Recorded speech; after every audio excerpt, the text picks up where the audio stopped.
During my second school days, we used to be told compare and contrast. In this episode, we are going to compare and contrast the issues of Kizza and Rigiji. You see, both of them went to a place, then talked a few things, and those things, especially, they even combined an issue of how they would take over. But what they did not know is that in life, the most vulnerable time for you is the time when you feel very secure. The moment you feel you are very, very secure, that is the most vulnerable time for you, and your enemy can get you. First thing they did was both of them, Kizza and Rigiji, they both organized for a place where they thought it was secure. Kizza felt that being out of Uganda, being in an expensive neighborhood of Riverside, Nairobi, attention will be elsewhere. You see, like the attention for him was that he was in Kenya in the launching of a book by senior counsel Mother Wangari. So that was the cover and the smoke screen. And Rigiji, there was a lot of excitement in Kisumu since that Ruto and Raila were now friends, and Rigiji had been talking in public where he was saying, Rais Uhuru alituambia tufate maneno ya Raila. Rais Ruto akasema tufate mambo ya Raila. Sasa kama rais wawili wanasema tufate mambo ya Raila, mimi ni nani kupinga hiyo maneno? So there was excitement in Kisumu because of the friendship between Ruto and Raila, that Rigiji felt that that was a proper time to plan how to take over. You see, politics is like chess. Rigiji had set, nimeweka mitego huku na huku na huku, but he had discovered mitego imefanya nini? So he planned. We are only unfortunate that if there is any recording, there is a recording, but we are just unfortunate that the recordings have not been made public the way Kizza recording was. But he was planning on how he had realized that Ruto was not reliable and anything could happen. So he was doing that.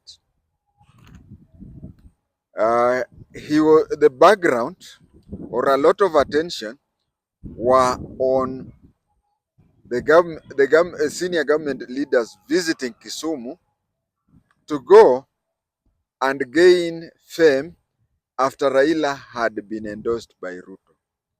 You see, that is the best way to plan. And you can even see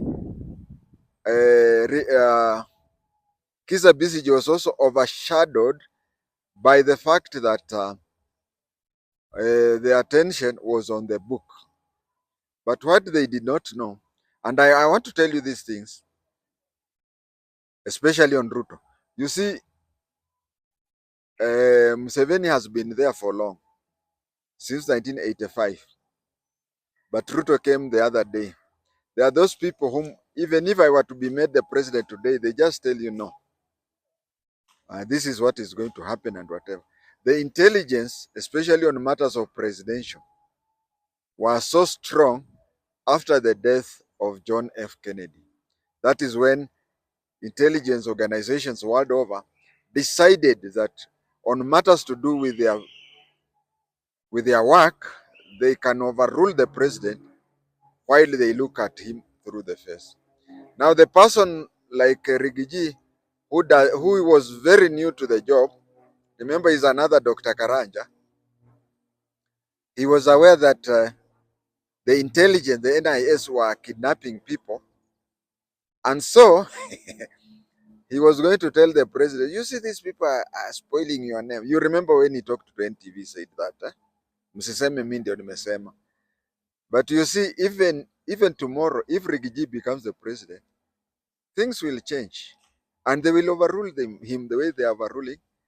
And that is why people are asking, people in Kampala, people in Kampala are asking that when Ruto was staying in Riruta satellite, yeah, hapa Kawangware, not Ruto. Yeah, Ruto used to stay. So when Museveni used to stay at Riruta satellite, actually from Museveni's house to Ruto's house is walking distance. So when Museveni was in Kenya, there was a plan by Obote to come and kidnap, just do what he did to Kizza BCJ. eh? And you see, things that Ruto was complaining about Uhuru's time. So you'll find even Rigiji or even me or even you, when we become the president, to try to understand if I start mistreating my deputy president. That is what was happening. So, what is his name? Rigiji realized, and then he started planning on how to counter those things. That is when he arranged that. The disadvantage that the two did, both of them trusted the person they are going to meet.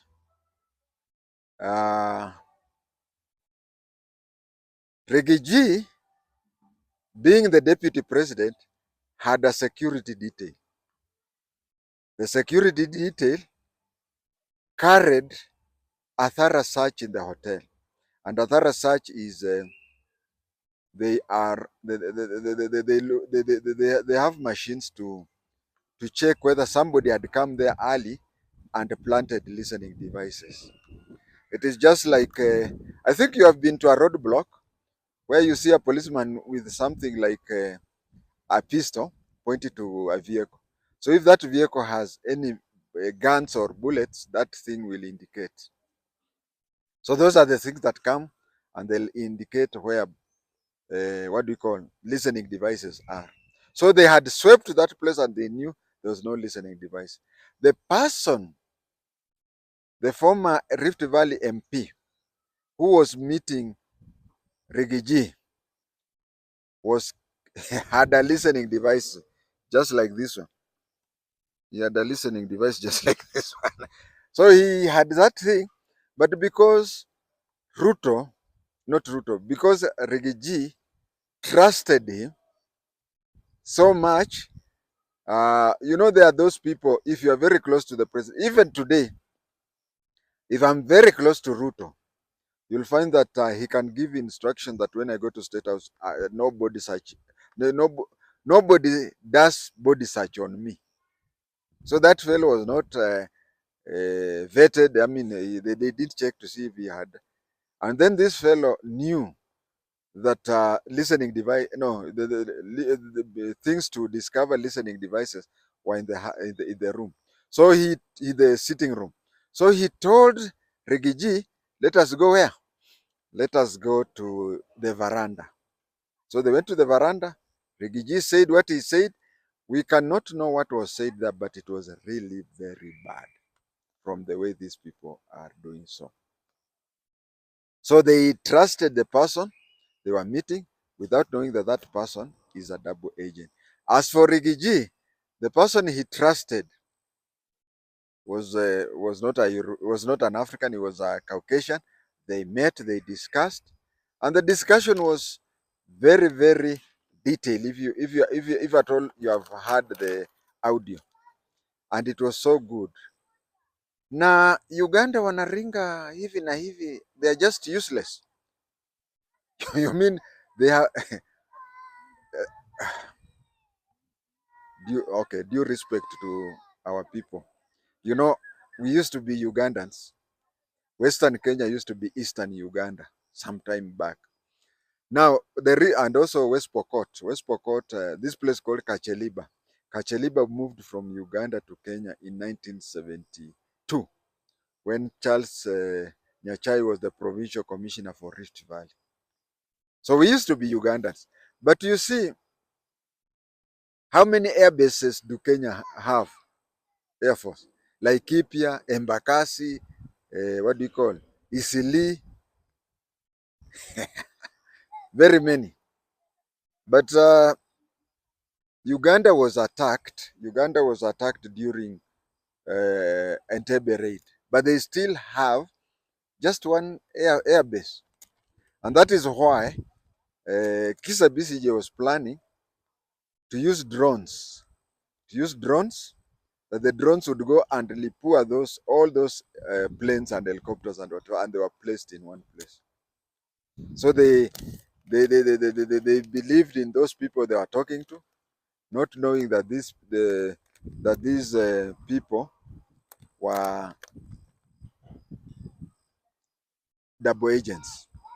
Both underrated their respective presidents' uh, appetite for intelligence. In Kenya's history, the only president who had no appetite for intelligence was Emilio Mwai Kibaki. So this Rigiji underrated Ruto's love for intelligence briefings, and so did Nani. He thought that when he's out of Uganda, then things would be okay. They underrated the president's appetite. They thought that they were in secure suits. As you have seen, the suits were places where they thought that um, it could not be bagged or anything. But Rigiji is luckier himself, and to some extent people around him. I cannot say that about Kizza Besigye, because for Kizza Besigye had told the Europeans that there was low morale in the UPDF. There's going to be a purge in the civil service in Uganda. There's going to be a purge in the political arena in Uganda. And there's also going to be a purge in the political arena in Kenya because of Rigiji. I could say that both of them, their political era is over. I don't think that they'll hold any more powerful position that they have held. But they are steadfast, because I would not be surprised. You know, General Muntu was saying that Uganda may look peaceful the way it is looking, and that is how Syria was. If you were to talk about Syria 3 months ago, and said what has happened now would happen in Syria, someone would think that you have taken some drugs. But he was trying to say that Uganda, the military and other people could just come up within days and take over. I'm also saying that. If it is not for death, I'm seeing Museveni being overthrown in that way. So, Kizza Besigye's whatever is going through, it is now uplifting people of Uganda, and men will start questioning Museveni, and I think he's just like that something on the shelf that has overstayed its shelf life. It has overstayed its shelf life. So I expect it could lead into revolt in Uganda. But for Kizza Besigye's political life, well, even if he's released or whatever, I don't see him having any other political life. But I want to ask the CHE, the Council of Higher Education in Kenya, to recall all law degrees offered in Ugandan universities, because if Uganda has law schools and the so-called court martials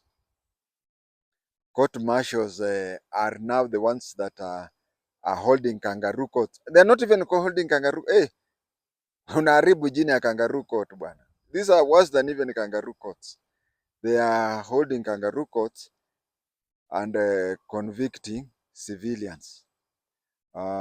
Museveni made a very unfortunate thing of trying to justify why a court martial can convict a civilian.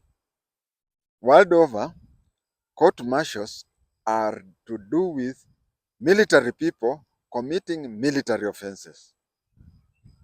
If a military person does a civilian offense, take the example of the Nanyuki Major who killed the woman.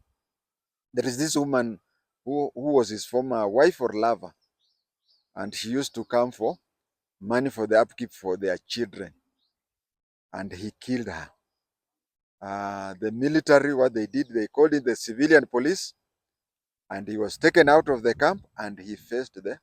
So, world over, just like what we do in Kenya, if a military officer does any mistake that is not military in nature, what is something military in nature? Something military in nature is like you steal military bullets and go out with it. You do whatever. But a military person, remember, he's a citizen before he became a military person. So if he's caught shoplifting in a shop, or like this case of Nanyuki, he killed his former lover, then he is taken to a civilian court. Court martials in Kenya and other places are strictly court martials in Kenya and other countries apart from Uganda. Court martials are for military people who are doing strictly military offenses. In fact, if you are a paymaster, those days when people used to be paid cash, if you are paymaster and you steal salary for soldiers, you'd be taken to the civilian CID and be convicted with stealing by your servant. But in Uganda, a civilian who claims to not even to be a Boy Scout is being charged before a military court. And Museveni wrote a letter where I think the people, he must be advising his advisors on how to advise him on what to do. Because he was trying to give the evidence that if you listen to the video, if you listen to the audio taping of what Nani did, of that co-accused of Kizza Besigye, even though he was a civilian, but he whatever. But then we have Ugandan army people who went to Zaire, DRC, and committed offenses. And when they were brought to Uganda, they were charged in a civilian court. Now, if a Ugandan military officer in Goma, Eastern Zaire, commits an offense and is taken to a civilian court, not a court martial, and a civilian in Nairobi, who is a Ugandan, taken there, it doesn't make sense. But most important and unfortunate is that the president has commented on an active case. Salale.